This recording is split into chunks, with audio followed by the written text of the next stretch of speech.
Hi everyone, welcome to today's video. We're going to look at revision of poetic devices.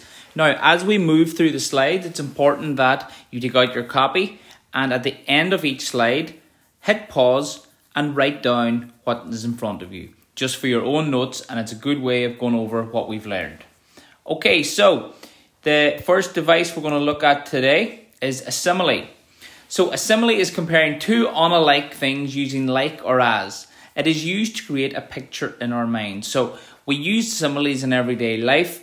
We use them all the time. He's like a bull in a china shop. He eats like a horse. He drinks like a fish.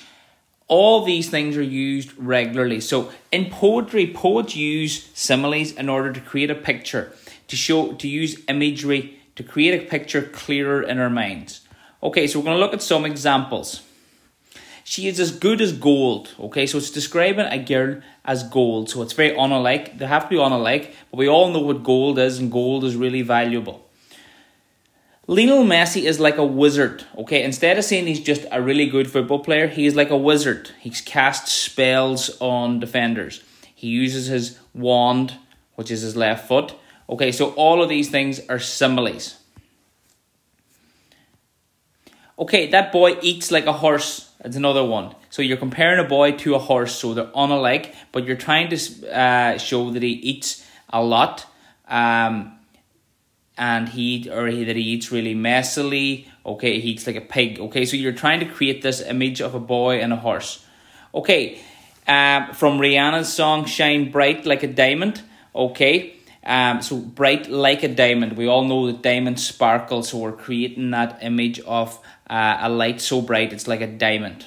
Okay, so that's simile. So if you want to hit pause and write those down into your copy. We'll move on to metaphor. Metaphor is very like a simile, except we don't use like or as. A metaphor is when we say something is something else in order to create a picture in the minds of the reader. So instead of saying something is like something else, we say it is something else. So let's look at some examples. Instead of saying Lionel Messi is like a magician, we say Lionel Messi is a magician. Is he actually a magician? No. Okay, but we're trying to say, or is he a wizard? No. But it's creating a clearer picture in our minds as to how good he is. That boy is a horse. Instead of saying he eats like a horse, that boy, he is a horse. I'd catch a grenade for you. Okay, Bruno Mars song, I'd catch a grenade for you. So this is also a metaphor.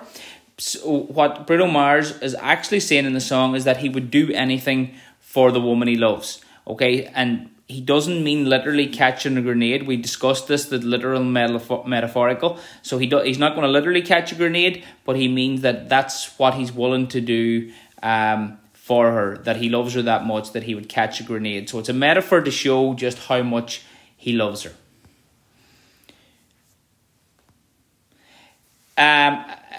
Another song here, I think it was Christina Perri, Collecting Your Jar of Hearts. Okay, so it was about a man who was going out with a lot of girls and breaking up with them, and she described him as collecting his jar of hearts, as if he was going around collecting the hearts of all the girls that he'd been with.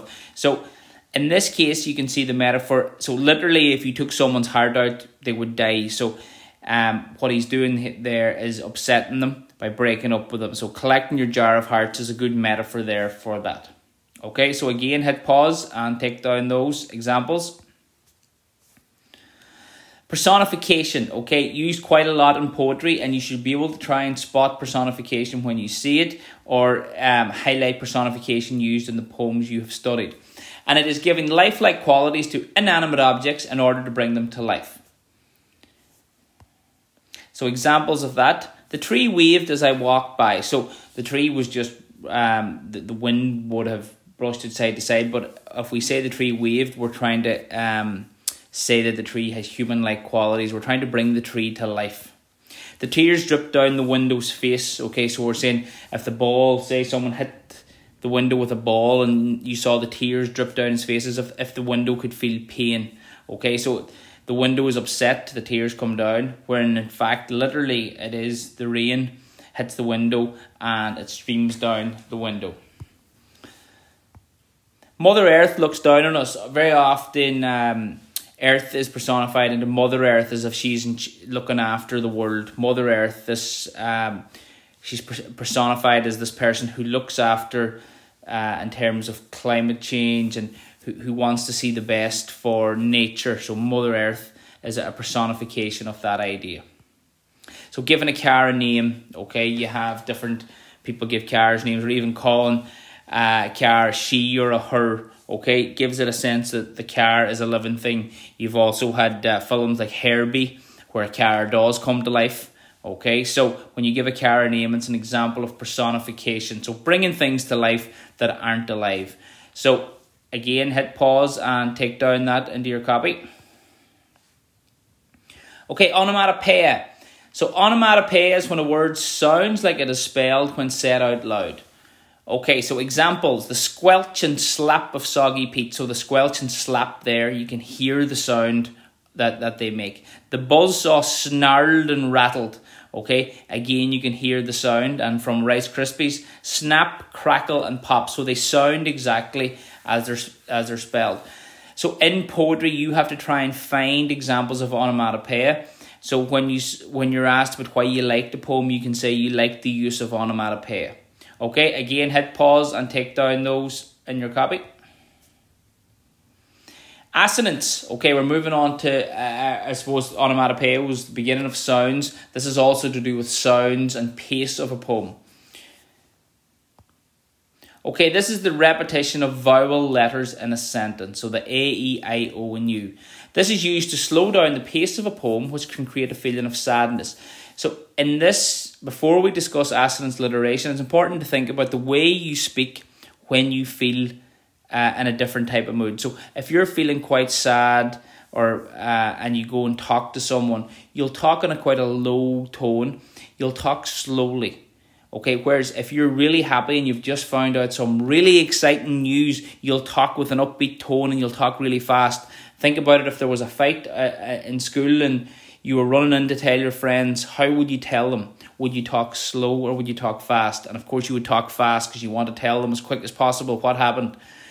Whereas if something really bad happened and you wanted you were going home to tell your parents, you would say it really slow. So poetry is very often the same, and the way the pace and the way the poem's written can indicate the mood. Okay, so if it's a really fast-paced poem, it could be excitement or fear. Whereas if it's a really slow poem, it could be something that's very calm or maybe sad.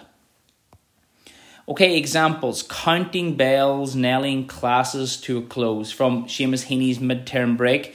Look at the O, U, E, E, A, O, and O. The O's there really create that long sentence. Counting bells, nailing classes to a close. Okay, so he's sitting in the college sick bay, and you can kind of sense the boredom there, the calm nature and the quiet nature of what is happening around him.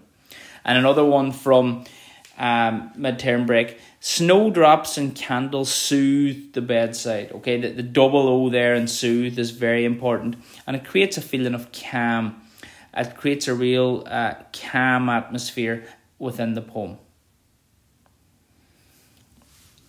Okay, you should, and again, hit pause, go back there if you need to, and hit pause and take down the assonance information.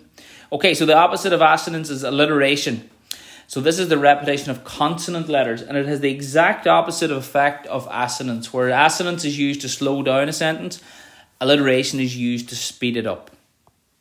This helps to speed up the pace of a poem, giving a sense of excitement or drama. Okay, what examples have we? The big blue bus blasted off. Okay, so you can sense the excitement in that, and it's quite fast. It rolls off the tongue. It just rolls off the tongue in a very clever way. The big blue bus blasted off.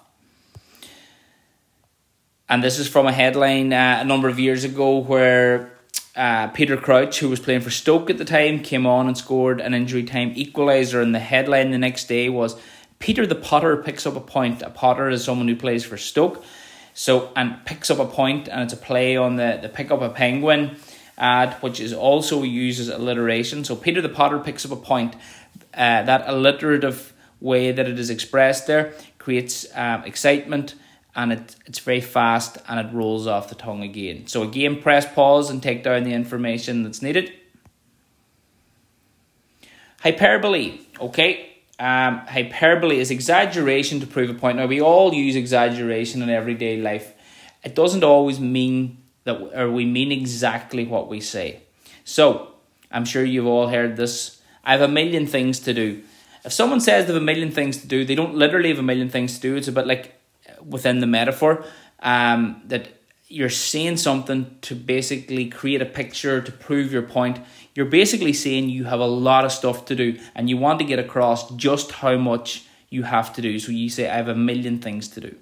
Now, this is from Back in the Playground Blues by Adrian Mitchell. The playground was 3 miles long and 5 miles wide. Now, anybody who has ever been in a playground knows that it's never 3 miles long and 5 miles wide.